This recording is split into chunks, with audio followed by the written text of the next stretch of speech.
ఆ ఓటీటీలు వెబ్సైట్లపై కేంద్రం కొరడ, రోడ్డుపై గుర్రాల ఫైట్, ఇద్దరికి గాయాలు, ట్రైన్లో సినిమా తరహా దోపిడీ, రోడ్డుపై కూలిపోయిన విమానం. ఇలాంటి ఇంట్రెస్టింగ్ వార్తల్ని 30 సెకండ్స్ ఫుల్ న్యూస్ లో ఇప్పుడు చూద్దాం.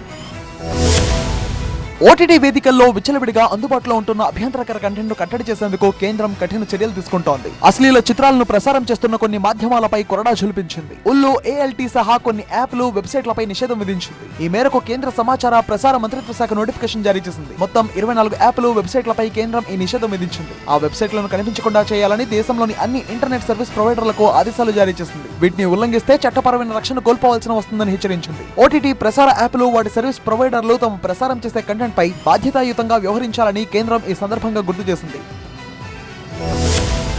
మధ్యప్రదేశ్లోని జబల్పూర్ నాగరాజ్ చౌక్ దగ్గర నడి రోడ్డుపై వీధి గుర్రాల పొట్లాట వల్ల ఓ షోరూం ధ్వంసమైంది. గుర్రాలు మళ్లీ రోడ్డుపైకి వచ్చి గొడవ పడగా ఓ గుర్రం అటుగా వెళ్తున్న ఆటోలోకి దూసుకుపోయింది. ఈ గుర్రాల పోరులో 2 వ్యక్తులు గాయపడ్డారు. మన వీధుల్లో తిరిగాడే కుక్కల్లా జబల్పూర్ లోని సివిల్ లైన్ ప్రాంతంలో గుర్రాలు ఎక్కువగా తిరుగుతుంటాయి. ఇవి ఎవరికి చెందినవో తెలియదని, వాణిజ్య ప్రయోజనాలకు ఎవరూ వాడటం లేదని స్థానికులు చెప్తున్నారు. ఆటోలో చిక్కుకుపోయిన గుర్రాన్ని బయటకు తీయడానికి దాదాపు 20 నిమిషాలు పట్టింది. అతి కష్టంపై స్థానికులు ఆ గుర్రాన్ని బయటకు లాగడంతో విజయం సాధించారు. ఈ సంఘటనలో గుర్రానికి కూడా గాయాలయ్యాయి. 3 రోజులుగా ఈ గుర్రాలు పొట్లాటకు దిగుతున్నాయి.